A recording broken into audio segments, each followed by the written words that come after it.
Bienvenidas, bienvenidos al podcast Cultural Studies y un bienvenido especial a Chinguri, el gato del podcast que está conmigo. Mi nombre es Toby Miller y mi invitada de hoy es... Luz María Moreno Medrano, decana asociada de investigación de la Escuela de Humanidades y Educación del Tecnológico de Monterrey. Es un título gigante, eres Sí, profe, doctora, decana y una de mis jefas también, ¿no? eso dice, todavía no me queda muy claro ese papel, pero parece que eso dice. No sé Sí. si Chiguri está de acuerdo en eso. Profe, doctora, decana, jefa, no, profe en este momento, digamos. Gracias Por favor. por estar aquí con nosotras y nosotros. Y para empezar, quisiera, perdón, este gato está confrontando, ¿no? La interacción está, él es muy celoso y puede ser muy celoso a causa de la presencia de mi jefa, no sé. Ah, ya. Profe, quisiera saber lo que ahora está dinamizándote, interesándote, preocupándote o no retardándote. ¿Cuáles son las cosas que importan a ti en estos momentos actuales, profe? Uy, pues sin duda lo que atraviesa de una manera fuerte, pues mis afectos, mi práctica profesional, ética política, ¿no? Como mujer, como académica, como madre, tiene que ver con la polarización y con todo lo que estamos viviendo a nivel geopolítico. Creo que estamos en un momento de la humanidad, bueno, y del planeta muy crítico, en donde las decisiones se están tomando por personas, por liderazgos que no necesariamente, desde mi perspectiva, tienen el corazón puesto en el lugar correcto. Eso me preocupa mucho. Me preocupa todo lo que venga, ¿no? Me preocupa la guerra, me preocupa mucho las diferencias que estamos teniendo entre los extremos, ¿no? Mm, Entre quienes tienen más, quienes tienen miedo, quienes tienen menos. Esa es la parte que más me preocupa en este momento. Y como académica me preocupa también cómo acompañamos a las nuevas generaciones, a las juventudes, mm, a que no se paralicen ni que se polaricen. Ahí creo que el reto que me tiene muy preocupada y ocupada es cómo acompañarles a desarrollar un pensamiento crítico y un corazón muy sensible y muy ético para poder responder de manera rápida a todos estas situaciones en las que nos estamos enfrentando, ¿no? Y yo creo que son los mismos retos que estamos viviendo en Europa, en América, en Latinoamérica, en Australia, en el Reino Unido, en todas partes. Creo que acompañar a nuestras juventudes y a nuestras infancias es un tema importante. Y como decana de investigación, mm, yo creo que lo que también preocupa mucho dentro de un ambiente universitario es cómo seguir siendo relevantes como universidades, ¿no? En todas estas discusiones, cómo no perdernos em, en esta idea en donde las universidades se convierten como en una esfera apartada de la sociedad, ¿no? Con esta idea muy equivocada que tenemos de estos templos de saber, de construcción de conocimiento, porque creo que ya claramente nos damos cuenta que no somos eso. Y cómo permeamos, ¿no? Estas fronteras de las universidades para que puedan tener aire fresco, para que puedan recibir también las necesidades de la sociedad y que podamos impactar junto con la sociedad a crear una forma diferente de habitar el mundo, ¿no? Entonces, un poco por ahí, eso es lo que traigo en la agenda, Toby. ¿Te sumas a la agenda? Es es una tarea, ¿no? Este intento de disminuir la frontera entre la universidad y la sociedad, pero por supuesto en este contexto que has identificado en una manera muy valiosa, o sea, las guerras, los otros problemas compartidos mundialmente, el sentido de estar en un momento de crisis y todo eso. Y de hecho, hay conexiones con tus investigaciones, porque muchas de tus investigaciones tienen un elemento educativo. Estás investigando educación en varios contextos, contextos indígenas, contextos de COVID-19, etcétera, etcétera. Y quisiera empezar, si puedo, con una pregunta sobre la cuestión de educación intercultural o de la interculturalidad y tus intentos en esta área, empezando con una cuestión, la diferencia entre interculturalismo y multiculturalismo, porque es una diferencia muy importante en América Latina, pero conceptualmente a través del mundo, de hecho. Totalmente. Me encanta esa pregunta porque creo que es justamente uno de los conceptos que desde América Latina hemos podido poner en la agenda de los pueblos originarios y que ha sido muy importante para otros grupos en el mundo, ¿no? Acabo de tener la oportunidad de estar en la Universidad de Melbourne y en diciembre y justamente el tema de educación intercultural hace mucha resonancia con lo que están buscando. ¿Por qué? Porque educación multicultural en los países del norte global que han recibido tanta migración empezó a tener fuerza, pero en un intento por lograr una asimilación, digámoslo así, a la sociedad mayoritaria, ¿no? Entonces es esta idea del melting pot, de por lo menos reconozcamos que están todas esas diversidades socioculturales, religiosas en nuestras sociedades y that's it, ¿no? Reconozcamos esa diversidad y con eso cumplimos, ¿no?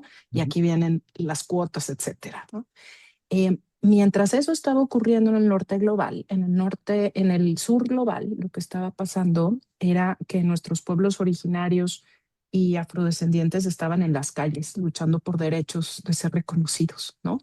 Entonces es a partir de esas luchas sociales en donde se acuña el término educación intercultural como el reconocimiento de los derechos de grupos que no son migrantes, ¿no? Que son grupos que han estado ahí y que no han sido reconocidos de colonización, que tampoco había estado sus consecuencias, ¿no? Específicamente para estos grupos. Entonces, creo que esa diferencia es maravillosa porque una surge, creo yo, de este norte global, desde el reconocimiento de la diversidad, pero la otra surge desde abajo, desde la lucha popular de los pueblos originarios en Bolivia, en Ecuador, en México, en donde ahí se acuña el tema con una fuerte contexto ético-político, ¿no? Entonces, a partir de ahí, luego en los noventas y en las siguientes décadas, como sabemos que muchas cosas suceden, el Estado lo toma como política pública, ¿no? Y entonces en muchos países de América Latina, la educación intercultural bilingüe se convierte en una política de Estado. Y cuando se convierte en política de Estado, pues pierde fuerza en las bases. Desafortunadamente sabemos que así es como sucede. Y entonces empieza a institucionalizarse de tal manera que también vuelve a perder otra vez pues ese impacto que uno quería en el reconocimiento de los grupos. Entonces, en muchos sentidos, acaba traduciéndose en la práctica un poco con esta mirada multiculturalista, ¿no? Y no realmente interculturalista. Entonces, justo en las últimas décadas se ha trabajado mucho la crítica a la educación intercultural desde esta mirada muy funcionalista, ¿no? Y quienes les interese leer mucho más sobre esto, Catherine Walsh tiene en Ecuador, tiene muchísimo trabajo al respecto. Y creo que aquí entonces la crítica más fuerte es hacia diferenciar la interculturalidad crítica de la funcional, ¿no? Y entonces agregamos la parte de la interculturalidad crítica porque nos damos cuenta que después de estas décadas de implementación de la interculturalidad no tuvo cambios reales en el reconocimiento de los derechos de las poblaciones a las que se pretendía llegar, ¿no? Entonces, el ponerle la parte crítica pone en el centro algo que todavía ha costado mucho trabajo reconocer, que es, por ejemplo, la educación antirracista, que en otros países ya se está hablando de manera muy abierta. em, y entonces ahora nos damos cuenta que la educación intercultural debe de ser crítica en la medida en que es antirracista y decolonial, ¿no? Si no tiene estas características, puede caer en el mismo lugar en donde cae la educación multicultural, por ejemplo. Y lo que realmente queremos con la educación intercultural no es únicamente la convivencia, ¿no? Sino queremos ser críticos ante las inequidades en el poder. Por Porque, ahí va esa diferencia. Creo que me alargué mucho. perdóname, profe, claramente un problema a través de América Latina es que las oligarquías son adherentes, son sticky, ¿no? En inglés. Y aquí en este país, porque ambas están en México, tú en la Ciudad de México, yo en Guadalajara, hay dominación por whitexicans, ¿no? Como se llaman. Y aunque este tipo de intento. Y conectado con este, quisiera preguntarte sobre el lenguaje, porque me parece un elemento importante aquí es guardar, cultivar, enseñar las lenguas indígenas. Muy importantes. Y en México hay muchísimos, pero también en otros países de América Latina. Pero contra eso, estoy pensando en lo que dije Lenin, no John, pero Vladimir y Gramsci, y sus argumentos en favor de aprender el lenguaje más dinámico económicamente en su situación. Entonces, Gramsci en favor de aprender, de enseñar italiano, italiano, italiano como una lengua a través de Italia, ¿no? Para dar las herramientas a las personas, ¿no? Para mejorar su situación económica, política, cultural, ¿no? Lenin en favor de ruso como la lengua de la Unión Soviética para crear alianzas dinámicas, bla, bla, bla, bla, bla. Estoy pensando también en la situación de muchos trabajadores, trabajadoras desde México en California. Cuando llegan en los campos californienses, deben aprender español para trabajar porque hablan sus propios lenguajes, ¿no? Y en esta situación, el español, no inglés, es el lenguaje económico importante. Es una pregunta muy, muy grande con mucho mansplaining y perdón, pero quisiera saber tu reacción a, por un lado, la importancia de esta cuestión política y cultural de las lenguas indígenas. Por otro lado, esta idea de se debe ser maestro y maestra, digamos, de la lengua más dinámica de su país, de su región. Mm. Fíjate que yo aquí lo veo en dos niveles, porque entiendo que mientras no tengamos el piso parejo para todas las personas, especialmente para las familias de pueblos originarios, ellas y ellos van a decidir justamente hacer esta decisión económica dependiendo del territorio en el que esté, ¿no? Sea Estados Unidos, sea su comunidad de origen, sea las ciudades a donde muchos y muchas migran. Entonces, lo que yo he visto en mis investigaciones es que muchas veces los abuelos, las abuelas prefieren que sus nietos y nietas ya no hablen español si están en las ciudades.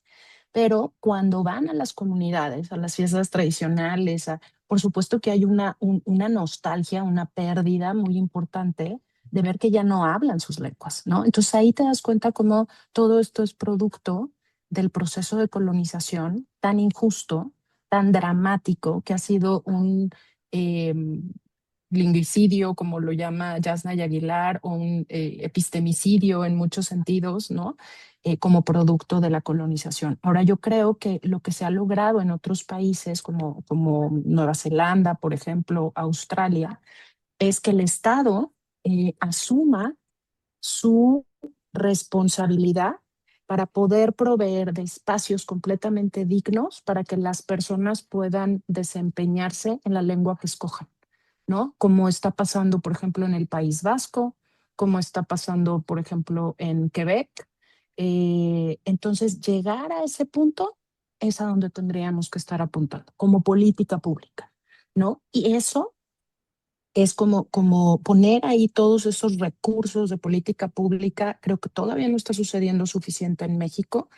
Em, Creo que esa movilización de política es lo que va a ir permeando y dando seguridad a que las personas que han tenido menos acceso a eso puedan ir contemplando otras decisiones para sus familias, en la medida en que eso también abra espacios eh, que les convengan para tener una vida mejor, ¿no? Entonces sí lo veo como en dos niveles diferentes.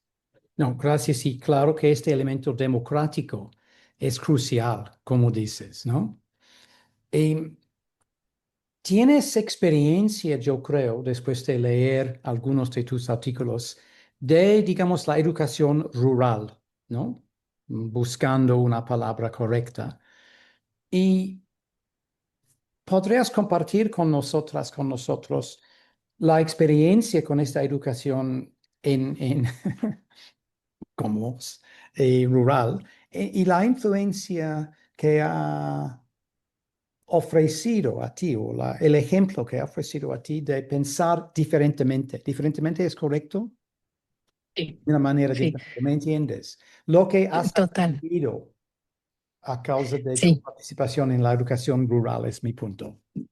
Con todo gusto, Toby. Yo siempre les digo que mi segundo nacimiento, mi primer nacimiento fue en Aguascalientes, pero mi segundo nacimiento fue en la Sierra Tarahumara, ¿no? En el 94, justo cuando también el EZLN pues se manifestó, ¿no? En ese 1 de enero. Yo estaba justo en la Sierra Tarahumara, y allá yo era maestra rural. Y fui maestra rural durante 2 años en una comunidad indígena. Mm, Y sí, eso fue lo que me permitió ver a la educación como un compromiso que yo quería tomar de por vida, ¿no?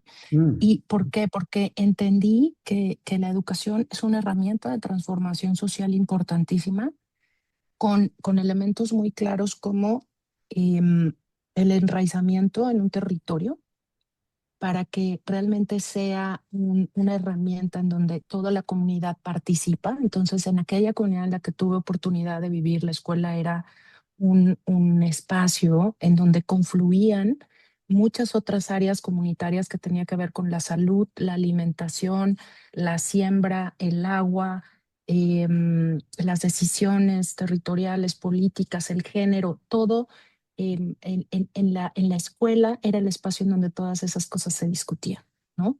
Entonces, así es como yo veo la educación. Esas cosas, desafortunadamente, conforme hemos ido em, masificando la educación, ¿no?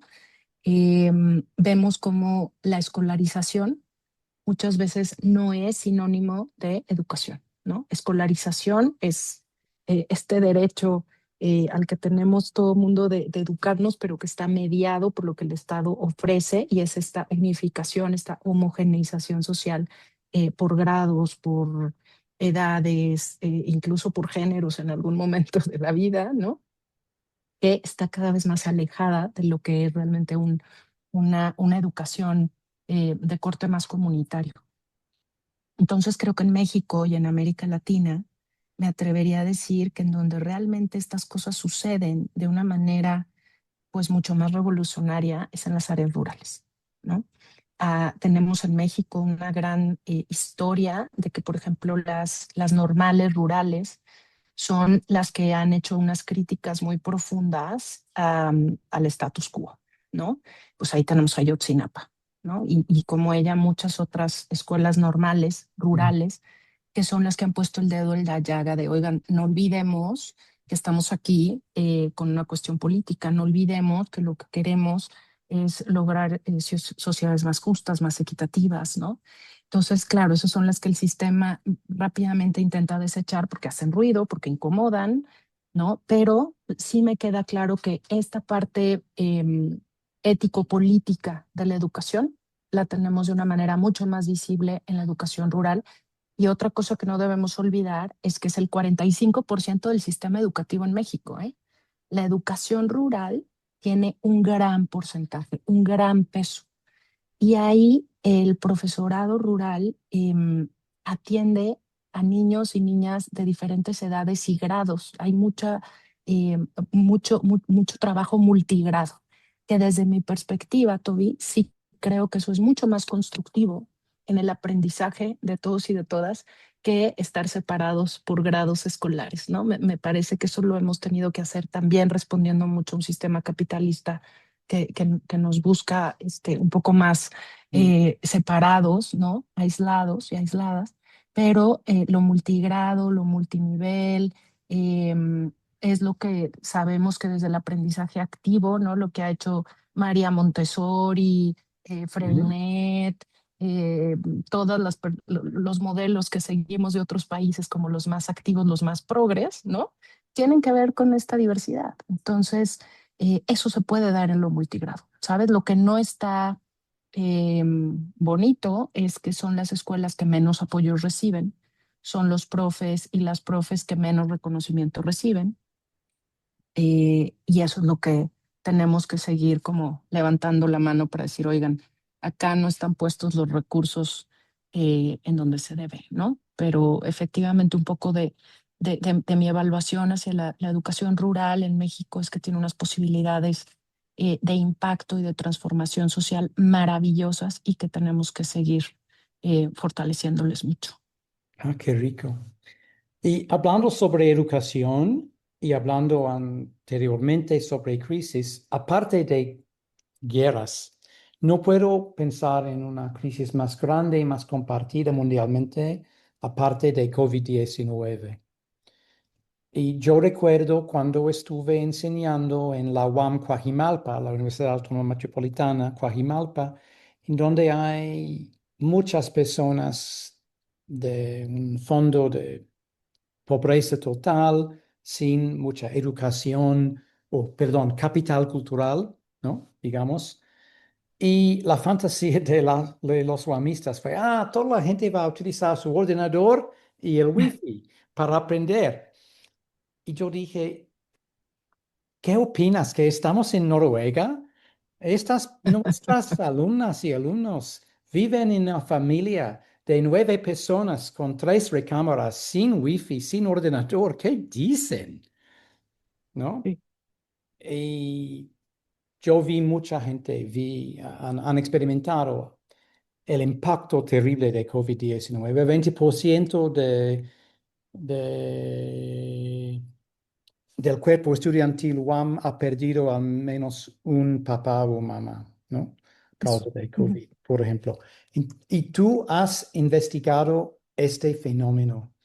Ya creo yo que ya estamos esperando los resultados psicológicos, sociológicos, educativos de COVID-19. Yo creo que estos resultados, estos impactos están frente de nosotras y dentro de nosotras, pero muchas Sí, veces invisibles.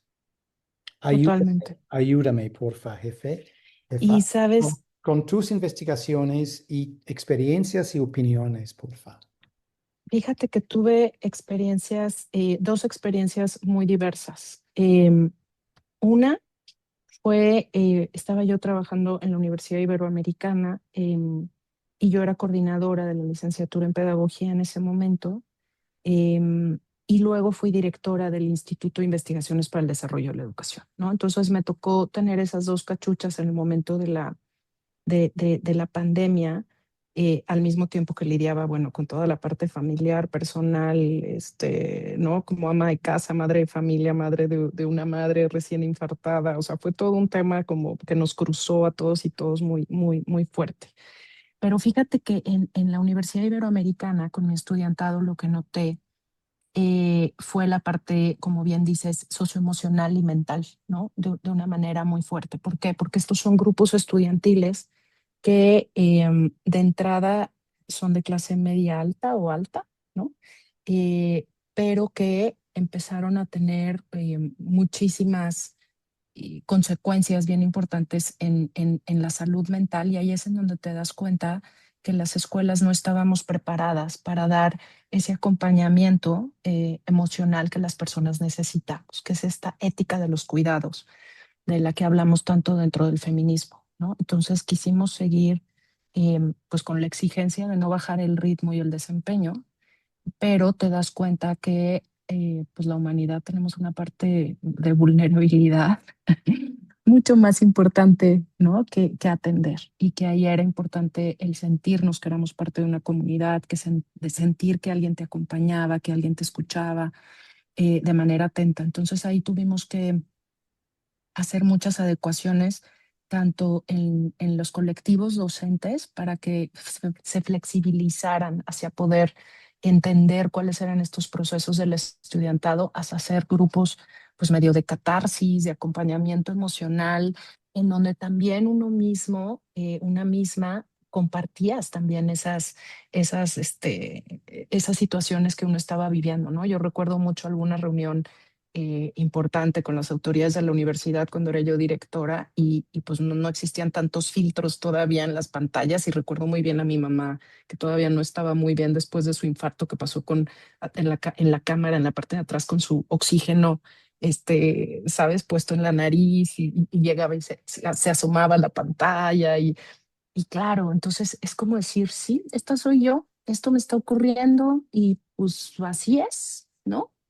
Un poco abrir esa vulnerabilidad, eso por lo general las instituciones educativas no estamos acostumbradas a hacerlo, pero creo que es importante considerar como parte de la ética de los cuidados. Ese fue por un lado, ¿no? Y la otra experiencia maravillosa que tuve fue coordinar un programa, un proyecto que nos financió con CONACYT en ese momento, para poder identificar cuáles eran las prácticas que estaban teniendo las comunidades de pueblos originarios frente al COVID. Y entonces hicimos un trabajo en Oaxaca, en la Sierra Tarahumara, en Guerrero y en Ciudad de México, para ver qué era lo que estaban haciendo los colectivos, las colectivas desde abajo, ¿no? Cómo se estaban organizando. Y ahí es en donde te das cuenta de una frase maravillosa de un gran amigo, queridísimo, gran maestro que falleció justo en la pandemia, Gustavo Esteva, que seguramente tú conoces bien, Mm. em, que decía frente al miedo la esperanza, ¿no?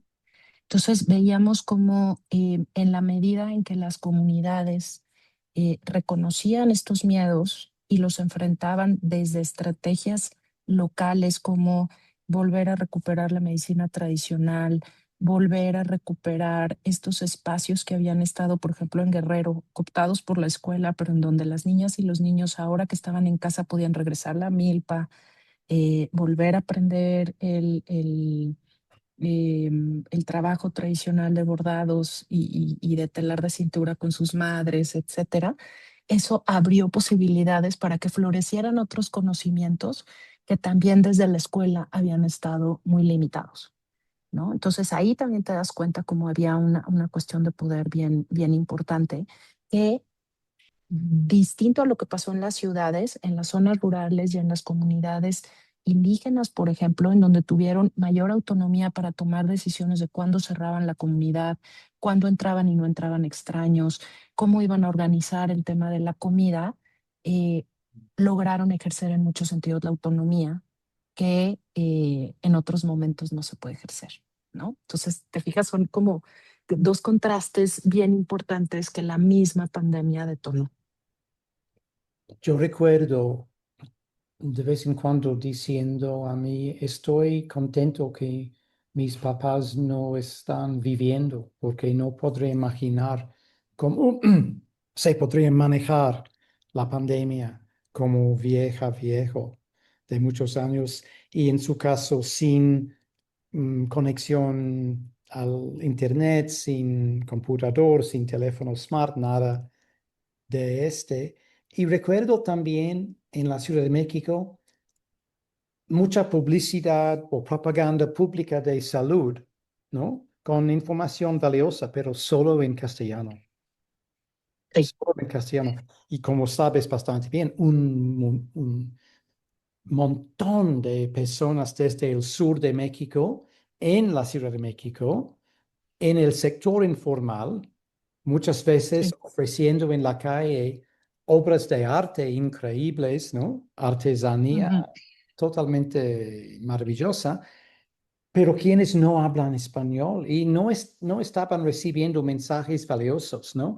Y Ujú. este problema ya como mencionaste, con referencia a los programas mediáticos y gubernamentales en general, en donde el Estado no puede aceptar la realidad de la situación cultural de, Así es. ¿no? Pueblos originarios, ¿no? Etcétera, etcétera, ¿no? Totalmente, totalmente. Y ahí también una de las cosas que se hicieron desde, pues desde la autonomía es, por ejemplo, hacer todas estas comunicaciones en lenguas originarias desde la radio comunitaria. Esa es una red muy importante que hay en Ujú, México, sí. en donde todas estas colectivas hacían contenidos justamente para mantener a las personas informadas. Pero es esto otra vez, ¿no? O sea, el gobierno no lo hace y entonces estas colectivas tienen que llenar esos vacíos, porque sigue habiendo una falta de reconocimiento, una falta de ejercicio de esos derechos Mm. que tendría que estar haciendo el Estado. Y es una falta de compromiso. Es una Así es. falta de compromiso. Eh, es por eso que tu agenda radical de interculturalidad es muy valiosa. Daniel Mato, amigo mío de Argentina, está involucrado, como sabes, bastante en estos intentos. Así es. Y hay la situación también de los afrodescendientes, ¿no? Sí, Es un movimiento social que está creciendo en México, sí, yo creo. Mucha gente ahora identificándose en el pasado como indígena en el censo, ahora, ¿no? Como afromexicano. Y sí, tienen sí, sus propios dilemas, oportunidades, capacidades, habilidades, etcétera, etcétera, también, y no como parte de la mitología folclórica. En este momento quisiera preguntarte sobre mestizaje. Muchas veces, como sabes, en el norte global, en la izquierda, se dice, ah, sí, mestizaje, qué rico, es una maravilla, es lo que necesitamos aceptar para todo el mundo. Aquí puede ser una herramienta para controlar diferencias. así es, totalmente. A mí me gusta mucho esta frase de Bonfil Batalla, que en realidad Ajá, sí. las personas mestizas somos personas indígenas desmemoriadas, ¿no? Ajá. Em, y, y, y Y sí con qué creo batalla maravillosa, ¿no? Sí. sí, que la cosa va por ahí, ¿sabes? Porque yo creo que cada vez tenemos que ser mucho más em, cuidadosos, cuidadosas en poder saber nuestras raíces, ¿no? Y yo creo que eso es una deuda histórica que tenemos. Entonces, en la medida en que podamos ir reconstruyendo la historia propia, ¿no? Y de nuestras propias familias, vamos a poder ver, pues, estos papeles que jugamos de colonizados, colonizadores, etcétera, ¿no? Platicando un poquito como desde esta visión de Fanon. Em, Creo que esta posibilidad y que otra vez, así como pasó con los pueblos originarios, que surge desde los movimientos de abajo, igual con los movimientos afromexicanos también está surgiendo de abajo, nos va a dejar muy claro que no podemos seguir pensando en estas diferencias muy del norte global, de clase por un lado, raza por otro, lo indígena por otro, lo afro por otro, sino ver cómo todo está realmente imbricado.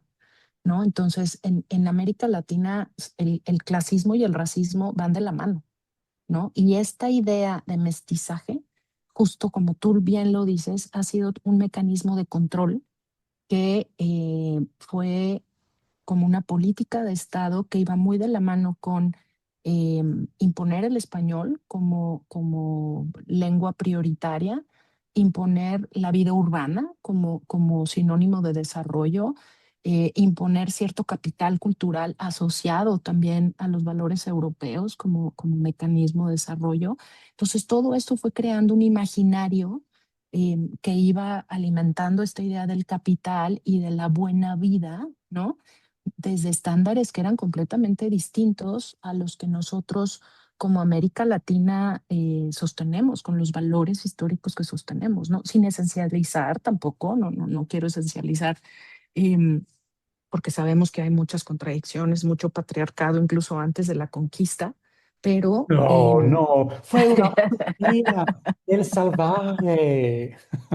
¿Qué dices, profe?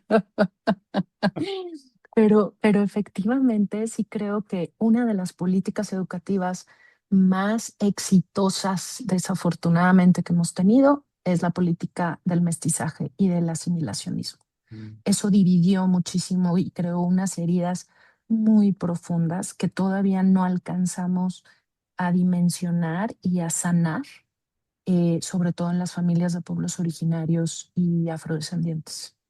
Estoy pensando en Bolívar hablando sobre la idea de mezclar, ¿no? La capacidad feroz de la resistencia a los cachupines con la civilización muy culta de los españoles y un siglo después llega hacia la fantasía de la raza cósmica, ¿no? Exacto, exacto.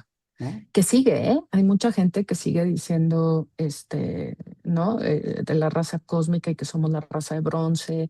Y entonces, pero eso es justamente esta tendencia a no querer reconocer esas diferencias, ya no reconocer que hubo un tema de sufrimiento y de lucha súper injusta, ¿no? Para llegar a ese punto. Entonces, es como decir, borrón y cuenta nueva, soy todo lo demás que sucedió. No, espérame, es que para que yo llegara aquí hubo un montón de gente que perdió la vida, que ¿no? Perdió sus derechos y es importante reconocerlo. Cuando yo llegué aquí en Guadalajara con Chinguri, ¿no? El vasco, y adopté desde el campus ITESO aquí en Guadalajara, desde un grupo de feministas allá quienes cuiden por los gatos y las gatas quienes viven en las aulas. Tani, cuando fui a la veterinaria para registrar estas mascotas y todo eso, y la chica me ha preguntado, la veterinaria, desde su lista gubernamental sobre los raíces de estos animales. Y yo dije, no entiendo. ¿De dónde son? Y yo dije, el chinguri es de España y Tani es de acá. Ok, chinguri es europeo y Tani es mexicana mixta. Ándale. Y ella es como de un tipo de gato bien conocido mundialmente, pero esta formación racial Sí, claro, está, claro. ¿no? A través Sí, de nuestras vidas, sí. no solo en América Latina, en las No, Américas en general. Y sí, como dices, clase social y raza están, ¿no? Como así. así es. Bueno, profe, en este contexto, y perdón por mi pronunciación, siempre, pero sobre todo en este caso, quisiera saber si podrías compartir con nosotras un poco sobre tu obra con la gente otomí. ¿Otomí es correcto? Sí, así es, Oñañú. Es un movimiento al que le tengo una profunda admiración y respeto. He seguido su lucha y tratado de acompañarles desde distintos puntos, distintas maneras, desde antes de la pandemia. Y he visto cómo ha sido mi involucramiento en esa lucha fue justo a partir de la campaña de Marichuy a la presidencia de México, la primer mujer indígena que entraba a una campaña para la presidencia de México, ¿no? A partir de esa campaña fue que muchas de las personas que comulgamos con el movimiento zapatista nos empezamos a organizar en diferentes puntos del país y a mí me tocó ahí conocer al movimiento otomí en la Ciudad de México, en donde nos pidieron a voluntarios y voluntarias que acompañáramos a sus infancias en el tema educativo, ¿no? Entonces empezamos con la Universidad Iberoamericana y con otras personas voluntarias de distintos sectores públicos, privados, personas jubiladas, acompañar la parte educativa de las niñas y niños que, por supuesto, estaban viviendo en las calles, ¿no? Porque habían vivido un desalojo violento, entonces por parte de las inmobiliarias y del gobierno, la alcaldía. Entonces estaban viviendo en casas de campaña en la colonia Juárez, y ahí empezamos a dar este acompañamiento educativo. Y además de que estaban sin casa, sin agua, sin luz, sin escuelas, ¿no? Sin posibilidades de trabajar. Entonces, pues estábamos también acompañando el tema de la campaña de Marichuy. Luego llega la pandemia y entonces ahí es en donde las mujeres otomís dicen, aquí no hay manera de hacer realidad esta idea de las autoridades de quédate en tu casa, lávate las manos y quédate en tu casa, ¿verdad? ¿Cuál casa? ¿Cuál agua? Entonces deciden tomar el INPI, que es el que era el Instituto Nacional para Pueblos Indígenas, que es un edificio muy grande que está cerca de la Cineteca Nacional.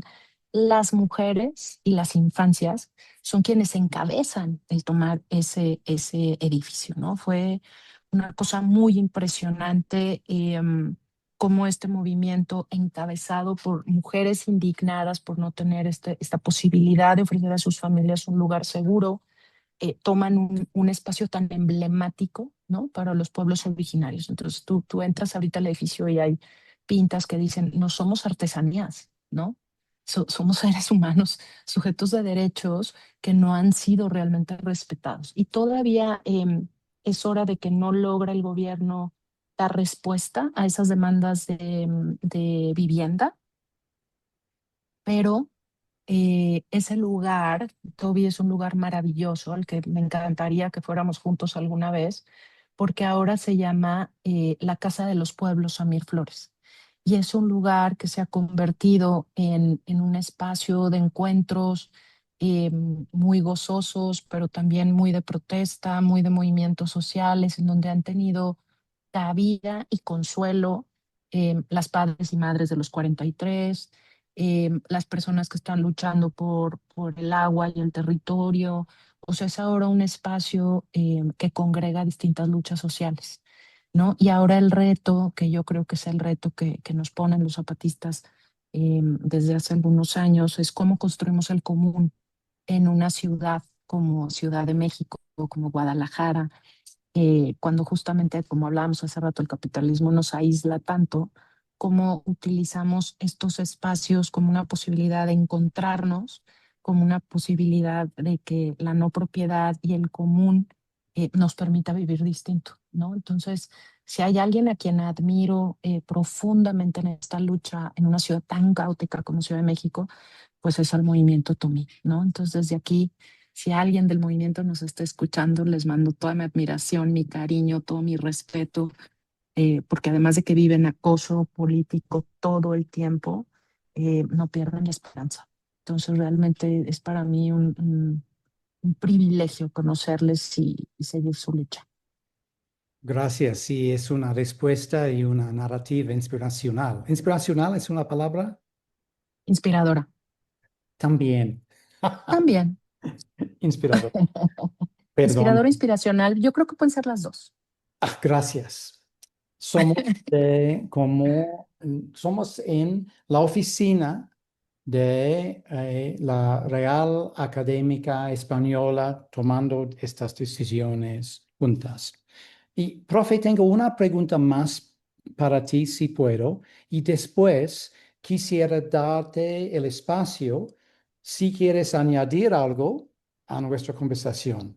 Podría ser sobre temas que ya, ¿no? Hemos considerado o puede ser algo fuera, ¿no? De la agenda de hoy hasta este momento. Mi última pregunta es sobre tu experiencia como alumna fuera de tu propio país, porque hiciste el doctorado, ¿no? Fuera del país, en un país criminalmente imperialista, racista, tal vez la sociedad más clasista en la historia del mundo. Dinos sobre esta experiencia, Mm. porfa, profe. Ay, Toby, pues es que fíjate que ha sido como un proceso bien interesante de construcción para mí, porque primero estuve en la maestría en Harvard, ¿no? O sea, estuve en el Cambridge, Estados Unidos, y luego en Cambridge, UK, en el doctorado, ¿no? Entonces, Yo recuerdo que cuando llegué a Harvard caí en una depresión muy fuerte porque yo sentía que estaba pues traicionando como mis principios políticos, ¿no? Y luego me di cuenta que hay gente que ha pisado esa universidad, que es valiosísima, ¿no? Empezando por Paulo Freire, este, Homi Bhabha, Amartya Sen, personas maravillosas que han pasado por allá, y que es un lugar de encuentro y de movilización de privilegios, que puedes utilizar como una plataforma en favor de las causas que nos interesan, ¿no? Entonces, a partir de ahí empecé como a ver mi posición de privilegio como una posibilidad de ser un puente entre distintos espacios, ¿no? No sin que eso esté siempre lleno de contradicciones, de problemas. Asumir también el privilegio es a veces doloroso, ¿no? Y me doy cuenta, por ejemplo, cuando acompaño justamente al colectivo Otomí, cómo mi lenguaje es distinto, cómo mi lenguaje corporal es diferente también, ¿no? Y sentirme así, querida, abrazada, también es una cosa bien bonita, bien generosa, que siempre se los he agradecido mucho, pero que todo ese capital social y cultural uno lo adquiere en estos espacios, ¿no? Tan privilegiados como un Harvard y después como un Cambridge, en donde allá fue muy diferente la experiencia, Toby, porque sí me enfrenté pues ante un desconocimiento de América Latina total, ¿no? Ante un racismo muy fuerte, incluso de sectores que se decían muy críticos, en términos de clase, por ejemplo, ¿no? Ahí fue donde vi muy claramente cómo esta división entre quienes critican clase social es tan fuerte, y como la historia de Inglaterra, ¿no? En estos términos de clase social, pues pesa mucho más y no tienen idea de lo que vivimos en América Latina en términos de raza, ¿no? Entonces, poner mis temas, ¿no? Sobre identidades y discriminación racial en América Latina allá, pues sí hizo así como un cruce de cables, y más dentro de la escuela de educación, ¿no? Yo creo que si esto lo hubiera puesto tal vez en la escuela de antropología o en la escuela de sociología, hubiera tenido más eco, pero en la escuela de educación sí causó como un poco de extrañeza, y hasta cierto punto sí sentí en varios momentos pues una discriminación a mis temas, ¿no? Entonces, durante todo el doctorado, em, fue duro el proceso. Afortunadamente, el sistema inglés te permite mucha autonomía, entonces logré eh, hacer unos equipos de trabajo maravillosos acá en México con el CIESAS, con gente de la UNAM, con el ITESO. Entonces, eso me permitió hacer una comunidad epistémica muy fuerte, y únicamente pues estar informando a Inglaterra, informando al imperio mis avances, ¿no?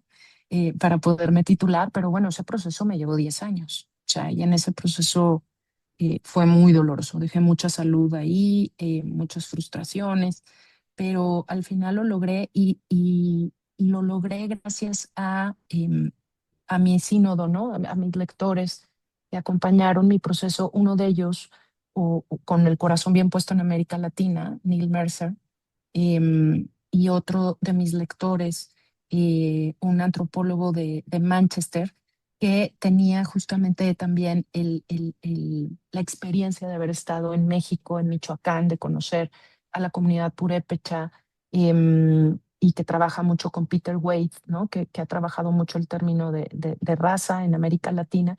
Entonces, gracias a esta interdisciplinariedad en mi sínodo, fue que sentí al final que cerré con broche de oro, como con un reconocimiento al trabajo, no a mi trabajo, sino a la realidad, ¿no? De discriminación que traté de visibilizar en mi tesis de grado, em, porque los 10 años anteriores habían estado, pues sí, muy golpeados por este foco como muy inglés del análisis, ¿no?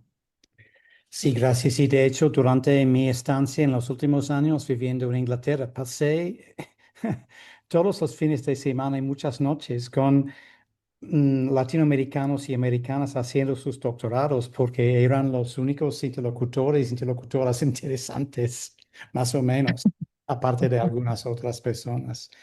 Y yo recuerdo también muchas veces en Londres, por ejemplo, cuando estoy mirando a una persona pensando, podría ser latinoamericano o latinoamericano, en el bus o en el metro o algo, cuando hablan en portugués o en español, están hablando como eso, ¿no? Sí, así es, Con esta voz. así Y la es. realidad es que a las 3 de las mañanas están limpiando todas las oficinas de las Sí, corporaciones y los gobiernos. sí, Y muchísima gente, ¿no? Sin papeles, haciendo así es, este trabajo bastante duro, bastante difícil y sin reconocimiento por la izquierda británica, quien tiene ojos raciales solo para víctimas muy directas del Imperio Británico.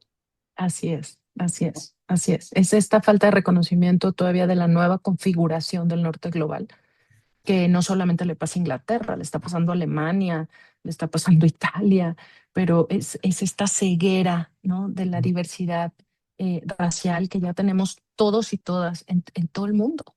Entonces, tenemos que estar a la altura de eso. Exactamente. Y, profe, para terminar, quisiera saber si hay cosas que quisieras añadir.